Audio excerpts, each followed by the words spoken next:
Hello students, कैसे हैं आप लोग। Welcome to this session. My name is doctor Kavita Rawat, your English teacher from ICT virtual classroom. आज बच्चों हम रिवीजन करेंगे फर्स्ट फ्लाइट बुक का। और जैसे हमने पहले भी डिस्कस करा था, सैंपल पेपर हमने किया था। और सबसे पहला क्वेश्चन लिटरेचर से क्या आता है बच्चों, एक्सट्रैक्ट बेस्ड क्वेश्चन।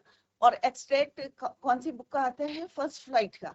दो क्वेश्चंस होते हैं हमारे एग्जाम में, और दोनों क्वेश्चन पे बेस्ड क्वेश्चंस होते हैं, तो बहुत इजी होता है to find out the answer from the passage. तो आज हम वही करेंगे, पहले फर्स्ट चैप्टर का करेंगे और इसी तरह से हम सारे चैप्टर्स कवर करेंगे।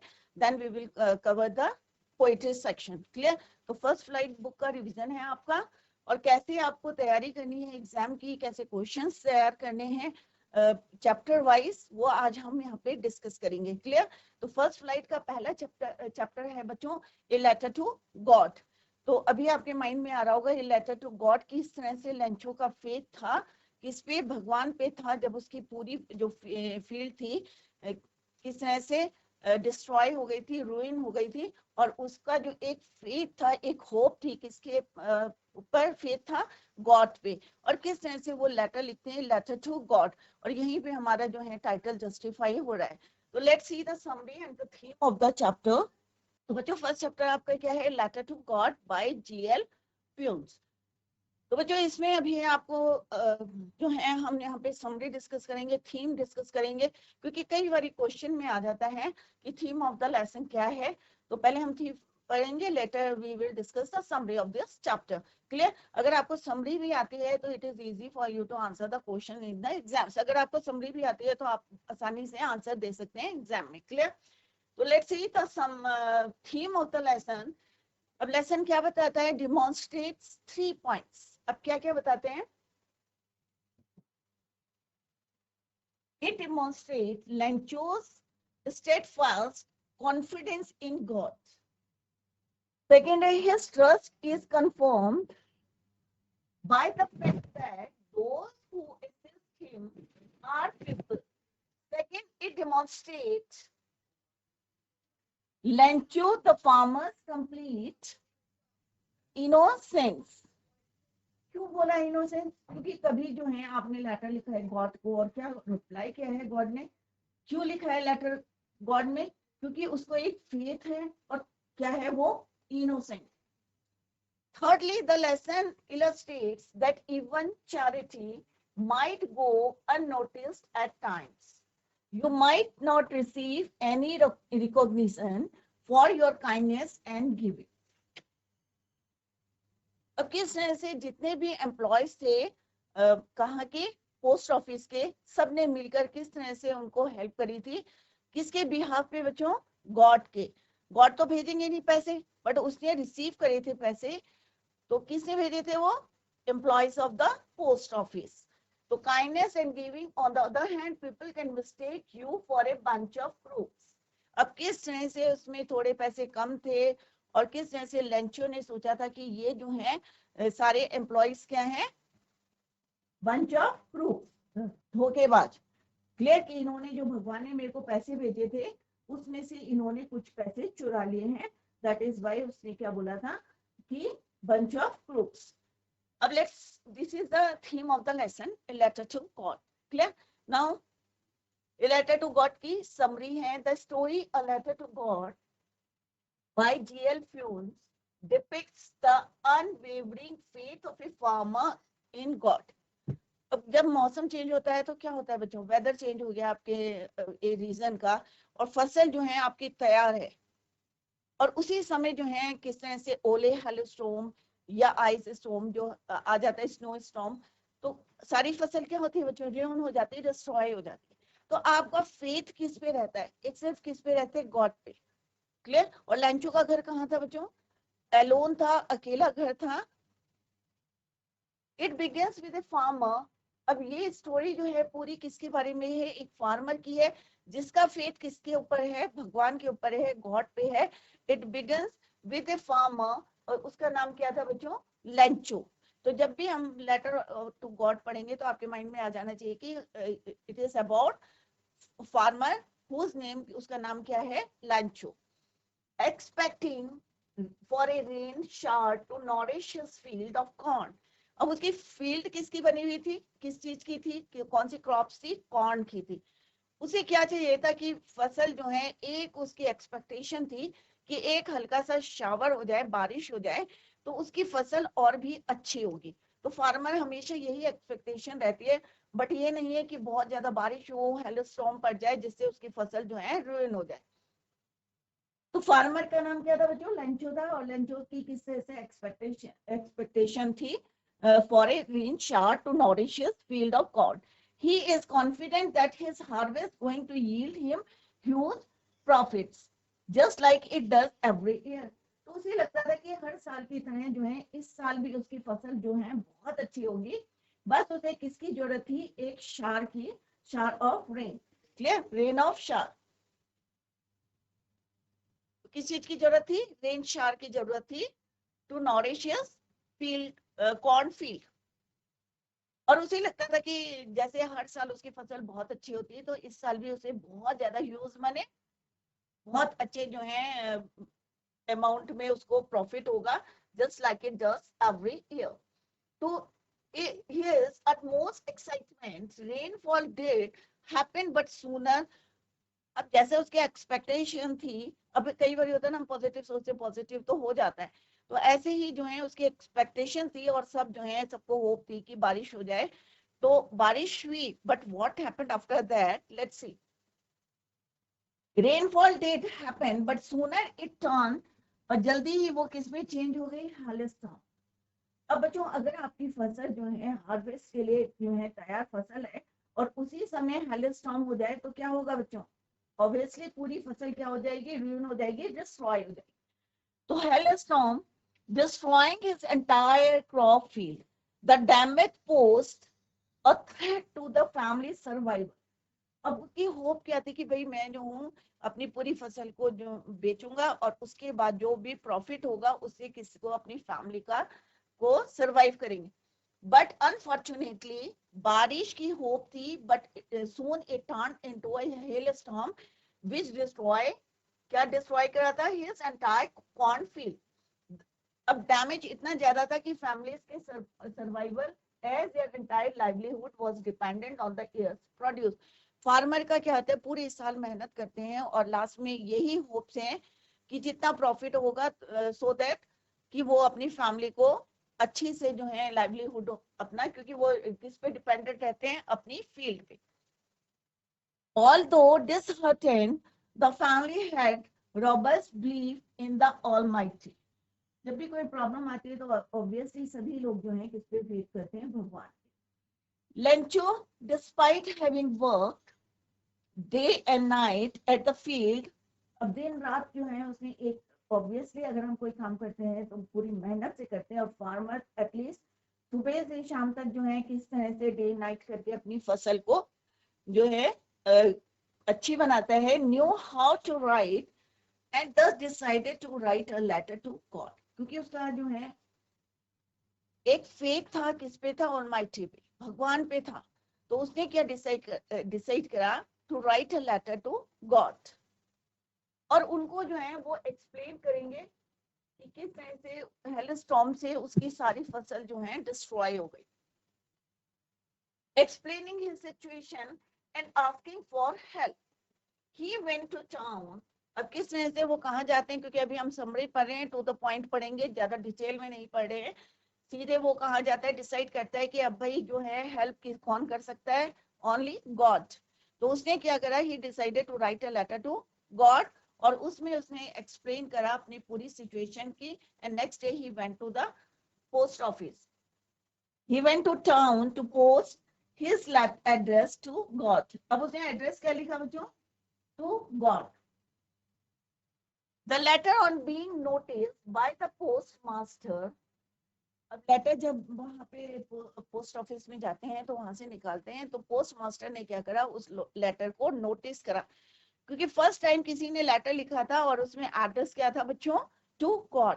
Clear, by the postmaster at first amused him, but then motivated him want to do something for the farmer। पहले जैसे हमने पढ़ा था कि उसको बहुत हंसी आई थी और जो है किस तरह से फन कर रहे थे, बट लेटर जो है उन्होंने डिसाइड करा कि किस तरह से उसकी हेल्प हमें करनी चाहिए, क्योंकि ऑब्वियसली किसी का जो है किसी पे फेथ है, भगवान पे फेथ है, वो टूटना नहीं चाहिए, क्योंकि एक विश्वास से वो वहां पे आया था।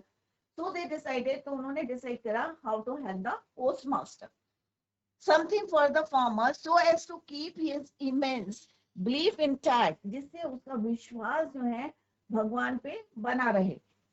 He contributes from his salary and collects, अब उसने क्या करा, पोस्ट मास्टर ने अपनी सैलरी से कुछ पैसा जो है किसको देने का डिसाइड करा, फार्मर को। और जितने उनके कुलीग से, एम्प्लॉयज थे पोस्ट ऑफिस के, and collects money from his colleagues and friends who willingly, और अपने एम्प्लॉयज से, कुलीग से और जितने उनके फ्रेंड्स से, उन्होंने जो willingly मीन्स अपनी इच्छा से कंट्रीब्यूट कर रहे थे, contributed for an act of charity. To his dismay, he could only, अब इतनी कोशिश के बाद भी जो है उसने, how much he collected, only 70 pesos. Clear, कितना करा था उसने, 70 pesos, which he wrapped in an envelope to make it seem like a reply from the dead. अब उसने इस तरह से उसको पैक करा कि ऐसा लग रहा था कि वो सचमुच में भगवान के पास से आए हैं 70 pesos. On having found the letter, अब जब उसे लेटर मिला राइटर लेंचो को, is not at all shocked, shock नहीं हुआ। क्यों नहीं हुआ बच्चों, क्योंकि उसका जो है एक फॉर्म फेथ था, एक विश्वास था, किस पे, भगवान पे, कि मैं अगर लेटर लिखूंगा, हेल्प मांगूंगा तो डेफिनेटली भगवान उसकी हेल्प करेंगे।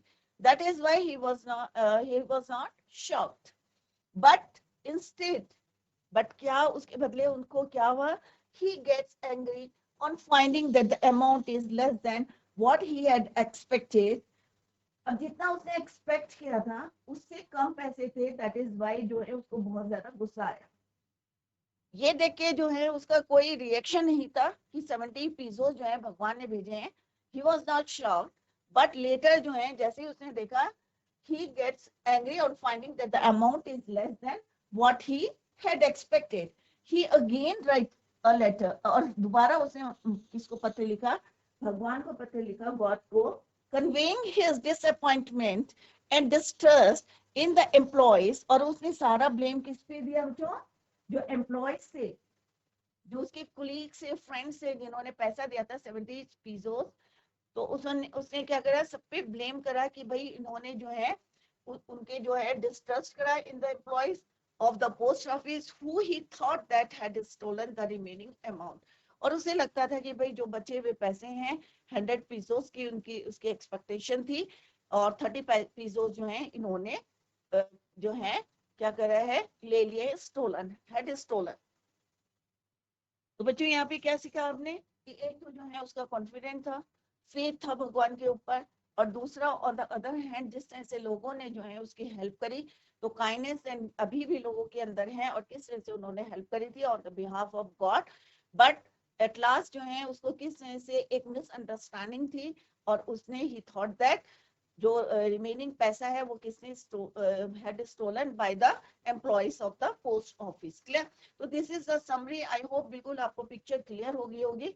ए लेटर टू गॉड की किस तरह से हेलस्टॉर्म के से उनकी जो है फसल डिस्ट्रॉय हो गई थी, रुइन हो गई थी, और इतना पैसा नहीं था कि अपनी फैमिली को वो सरवाइव करें, and that is why he decided to write a letter to God. अब बच्चों इस चैप्टर से, क्योंकि अभी इतना टाइम नहीं है कि हमें रिवीजन करना है, जो एग्जाम में आते हैं एक्सट्रैक्ट बेस्ड क्वेश्चन, तो किसी भी चैप्टर से आ सकते हैं, तो ये आपके इंपॉर्टेंट कुछ एक्सट्रैक्ट हमने यहाँ दिए हैं, पूरे चैप्टर के नहीं है, बट कुछ हमने यहाँ पे एक्सट्रैक्ट सेलेक्ट किए हैं इंपॉर्टेंट, और उसपे बेस्ड क्वेश्चन।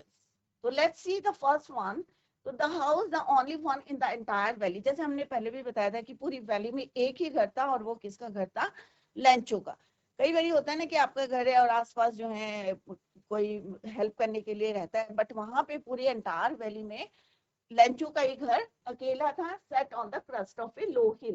क्रस्ट क्या होता है बच्चों, एक लो हिल थी, ज्यादा ऊंची नहीं थी, low hill. Crust means top, top of the hill, वहां पे लेंचो का घर था। From his height, one could see the river and field of ripe corn dotted with the flowers that always promised a good harvest. और वहां से जो है आसानी से कौन क्या देख सकते थे, सीधा रिवर, और जो फील्ड थी राइट मींस पकी हुई, on dotted with the flowers, और उसमें फ्लावर्स खिले हुए थे, दैट ऑलवेज, और उसको देख के ऐसा लगता था कि इस साल जो है उनकी अच्छी फसल होगी। तो ये बच्चों आपको ने बहुत बारी पढ़ा है और इस पे बेस्ड क्वेश्चन है। Let's see the first question, that is what was where was Lencho's house located. अभी हमने पहला सेंटेंस पढ़ा है और आपको जो है answer clearly it is written in the passage कि हाउस कहाँ था बच्चों, Lencho's house was located on the crest of a low hill. तो आपको सिंपल सा यहीं से लिखना है। तो this is the answer of the first question. तो कैसे लिखना है बच्चों, Lencho's house was located, was यहाँ पे आ जाएगा आपका और फिर आपको आंसर लिखना है। Clear, Lencho's house was located, और उसके बाद आपको कहां से लिखना है, on the crest of a low hill. तो टू द पॉइंट है बच्चों, देखो इजीली जो है आपको एक नंबर मिल जाएगा इस टाइप से आपको आंसर, क्योंकि आंसर ये मत सोचना कि हमें अपनी मर्जी से लिखना है।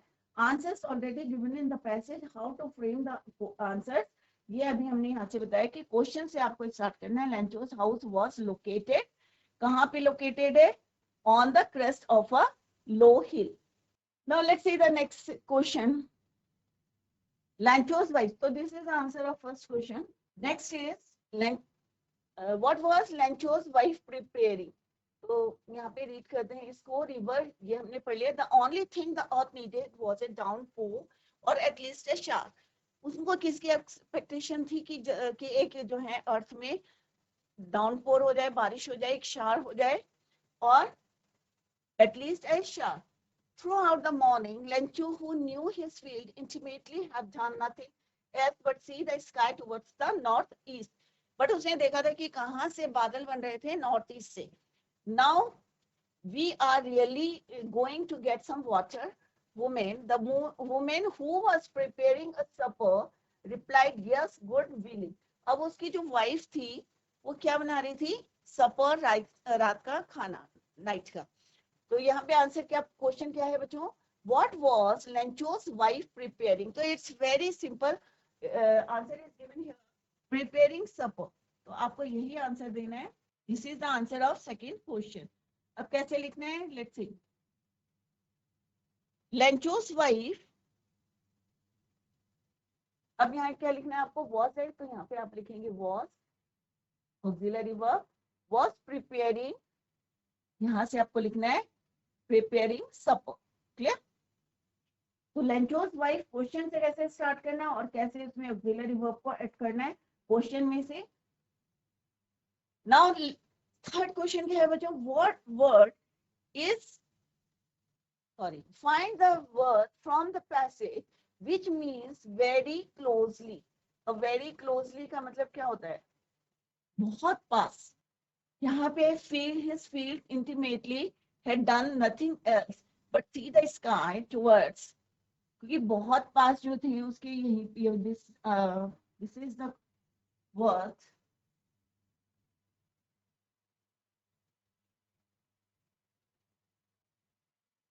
intimately। नेक्स्ट क्या है, व्हाट डज क्रेस्ट मींस। तो क्रेस्ट का मतलब अभी मैंने आपको बताया था top of the hill, this word.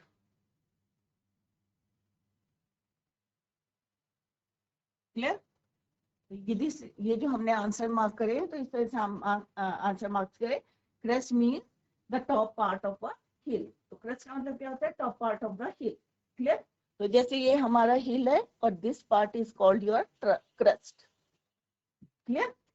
तो दिस पार्ट, तो इट मीन्स क्या है, ये टॉप ऑफ द हिल। तो आपको क्या लिखना है, crest means the top part of a hill. Clear.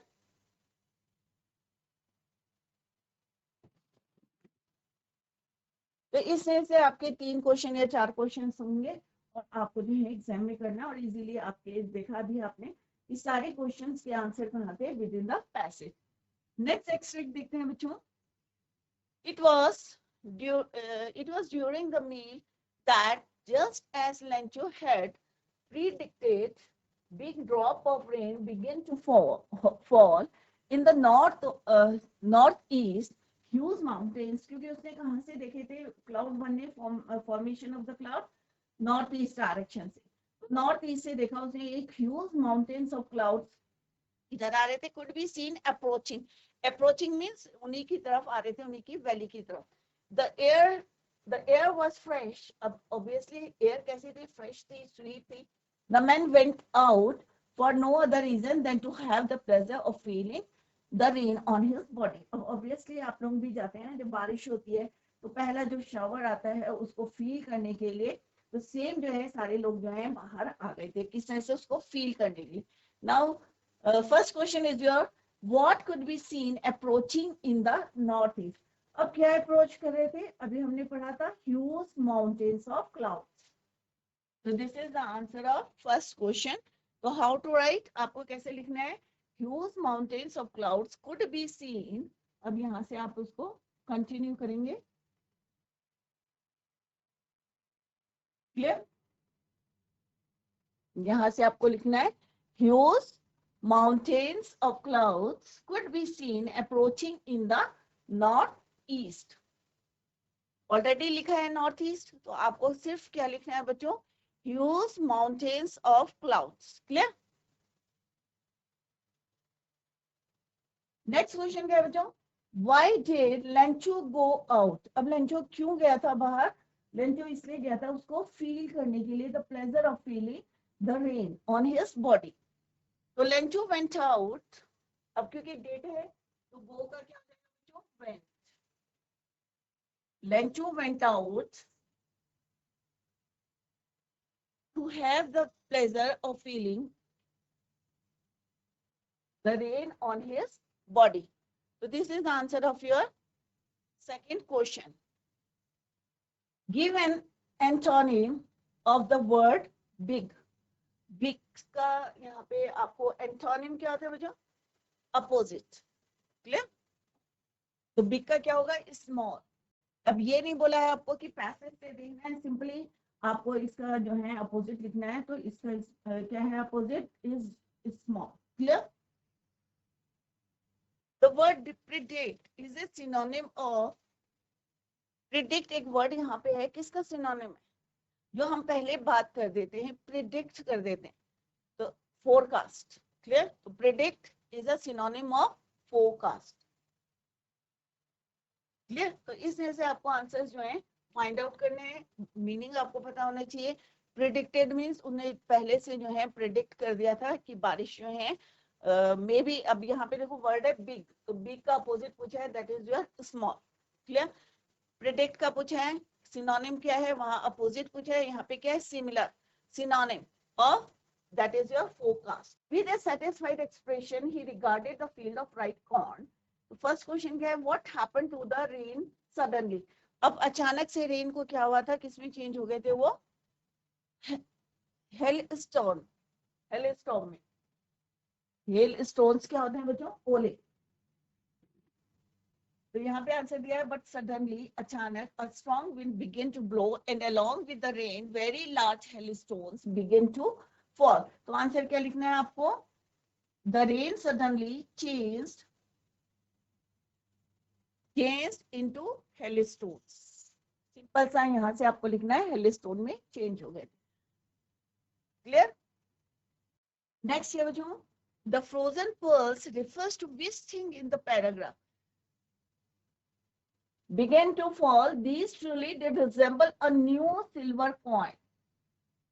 किससे रिसेंबल करा था उन्होंने, किससे तुलना करी थी उनकी, कैसे लग रहे थे उनको वो, silver coin.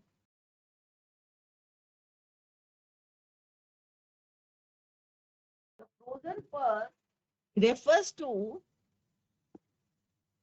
silver coins, resemble new silver coins. तो क्वेश्चन भी क्या है आपका, the frozen pearls refers to which thing in the paragraph.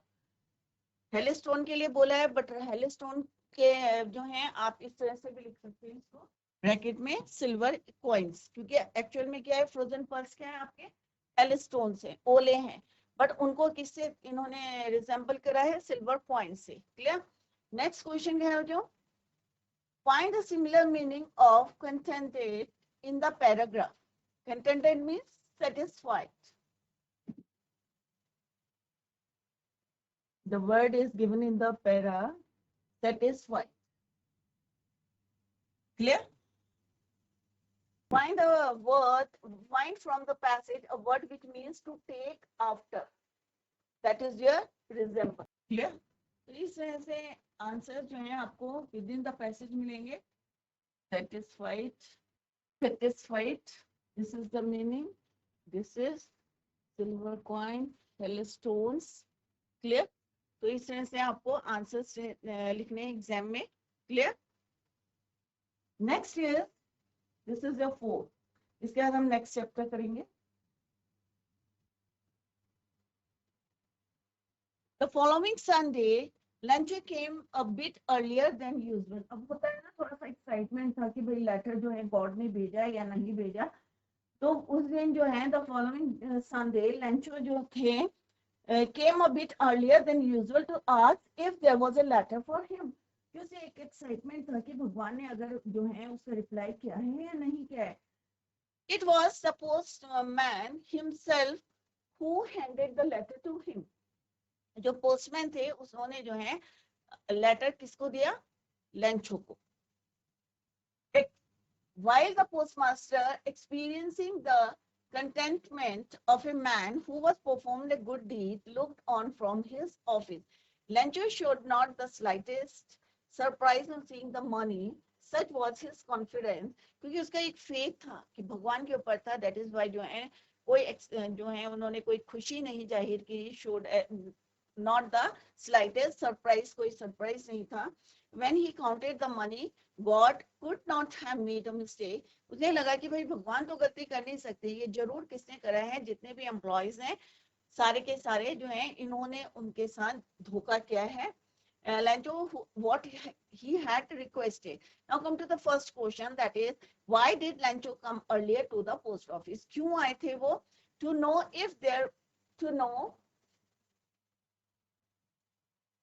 if there was a letter for him. Clear? तो कैसे लिखना है आपको आंसर? Lancho came earlier. यहाँ क्या हो जाएगा? Came earlier to the post office to know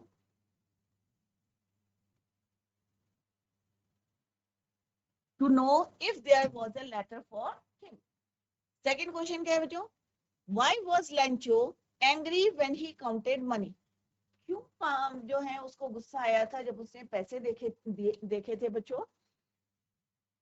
तो कैसे लिखना है आपको? Lancho was angry when he counted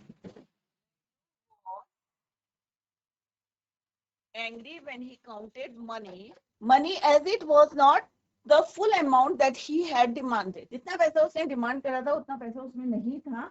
That is why he was angry. Clear? Next here, find the word which means the opposite of permitted from the passage. अब passage से एक word लिखना है यहाँ पे जो क्या है? अपोजिट है. किसके अपोजिट है? अब ये भी आपको देखना है कि अपोजिट पूछा है या सिनोनिम पूछा है, सेम मीनिंग पूछा है. The opposite of permitted from the passage. Denied. Clear?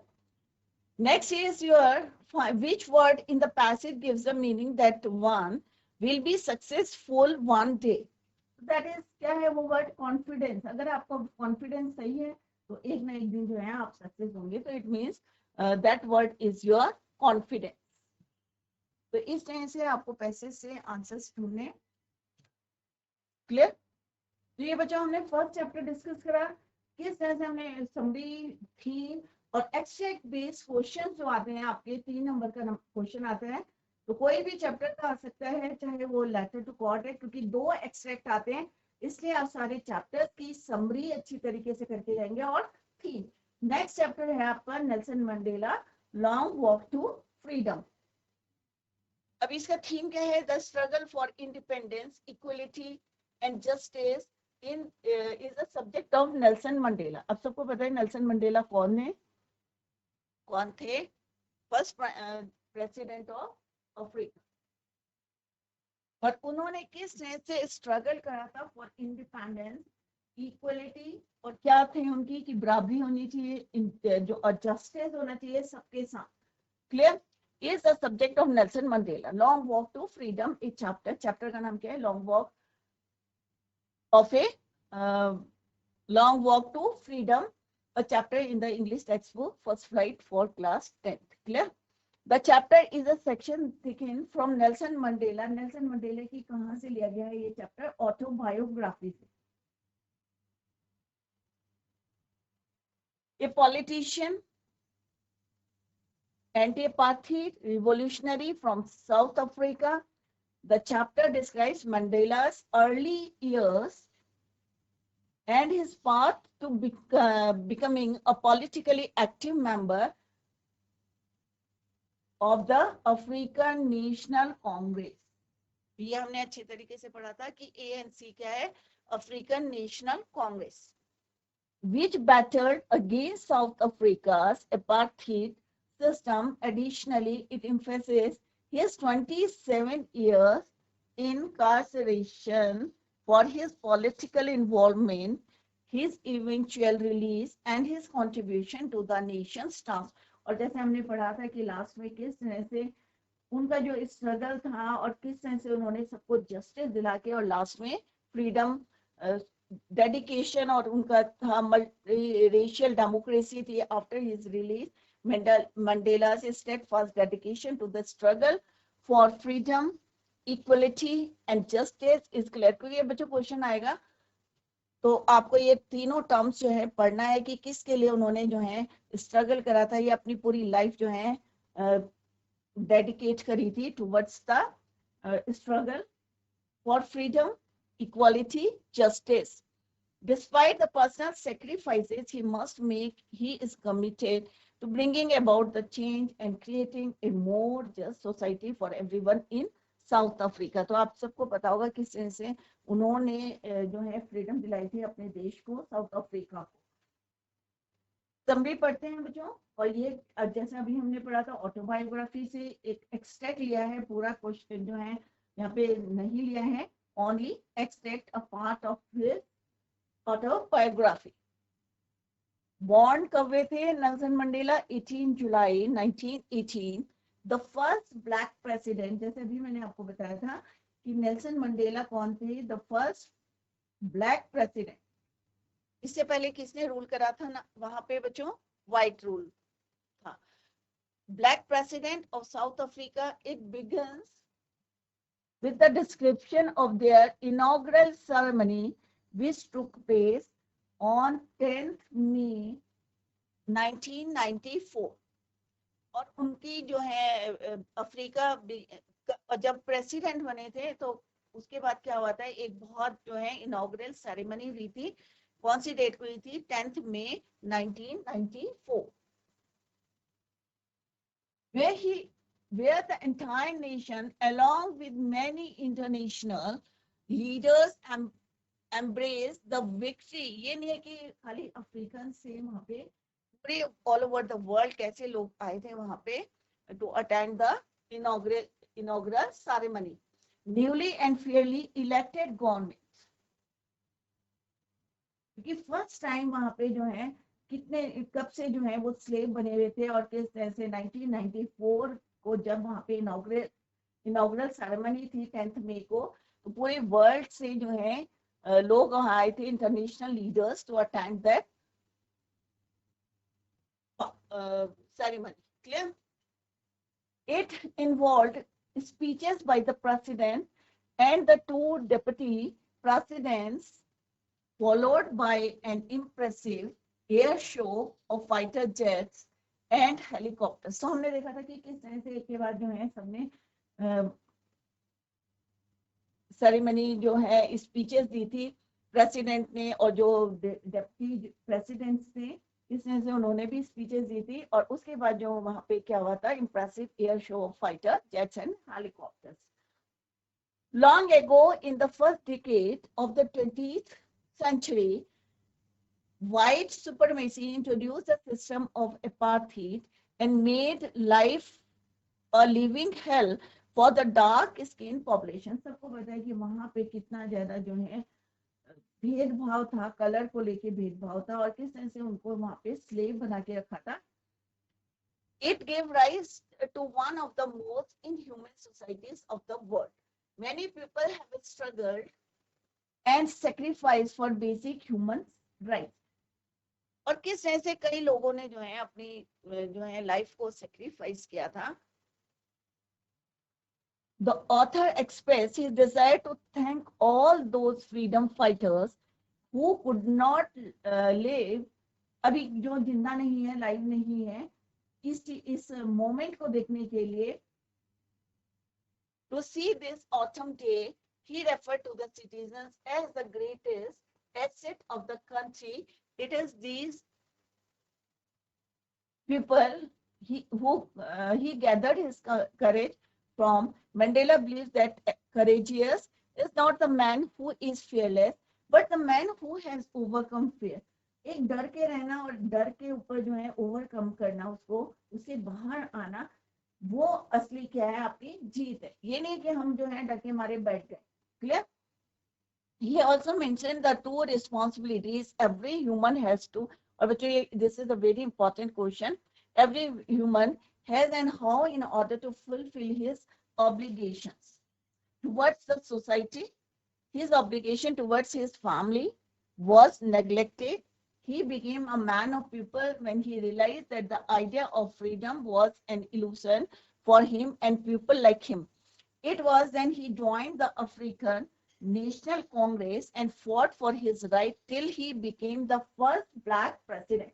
तब तक वो लड़ाई लड़ते रहे और उन्होंने ज्वाइन करी अफ्रीकन नेशनल कांग्रेस, और तब तक वो लड़ते रहे जब तक कि उनको प्रेसिडेंट नहीं बन गए, first black president of the nation. According to him the oppressor is much a prisoner as the oppressed as soon as the former robs the oppressed of their freedom, he himself gets robbed of his humanity.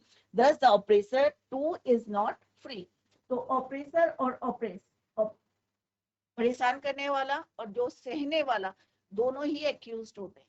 Clear? तो ये Nelson Mandela का chapter है और इससे भी आपको जो है बेस क्वेश्चंस आते हैं, एब्स्ट्रैक्ट बेस क्वेश्चन। तो फर्स्ट हम पढ़ते हैं बच्चों, और let's see the questions based on this extract. 10th May dawned bright and clear. For the past few days I had been pleasantly besieged by dignitaries and world leaders who are. अब पहले हम देखते हैं कि question कौन कौन से हैं और उसके बाद आंसर फाइंड आउट करते हैं from the extract. Who were coming and for what before the inauguration. तो क्या लिखना है आपको? Dignitaries and world leaders. Simple सा यहाँ पे आंसर भी आपको you can easily find out the answers, क्योंकि जो वर्ड्स हैं coming and for what before the inauguration, तो आपको आंसर क्या है? Dignitaries and world leaders were coming to pay their respect before the inauguration. तो पूरा आपको आंसर लिखना है कि डिग्नेटरीज एंड वर्ल्ड लीडर्स वहां पे आए थे, क्यों आए थे? To pay their respect. Clear? Next question is to pay their respect before the inauguration. Next है what happened on the inauguration. अब inauguration के दिन क्या हुआ था? On the inauguration, the first ever democracy in non-racial government was installed as a victory of good over evil. Find out the word that means the same commencement from the passage. So it means inauguration. So this word is the answer of this question. Clear? Next question क्या बच्चों? Find the word from the passage which means an open space. That is your amphitheater. जिसमें roof नहीं होती और एक बहुत बड़ा जो है, क्योंकि इनका जो इनॉग्रेशन सेरेमनी थी कहाँ थी? एम्फीथिएटर. तो उसमें रूफ नहीं होती है. Clear? The word is amphitheater. Open space surrounded by sloping land. That is your amphitheater. तो इस तरह से आपको वर्ड को समझना है, क्योंकि इससे पहले भी हमने डिस्कस करा था. तो इस तरह से आपके एग्जाम में क्वेश्चंस आते हैं, एब्स्ट्रैक्ट बेस्ड क्वेश्चंस आते हैं. तो हम एक एक चैप्टर करके कंप्लीट कर रहे हैं. आपका डी पार्ट जो आपके एग्जाम्स में आते हैं, ABCD सेक्शन, 4 सेक्शंस आते हैं और किस तरह से हमने सारे सेक्शन करे थे, एक सैंपल पेपर किया था. अब हम चैप्टर वाइज उसका रिवीजन करें. तो बच्चों रिवाइज करें, आप जो है एग्जाम के लिए अपनी अच्छी प्रिपरेशन करें। All the best, thank you so much, bye, take care, have a nice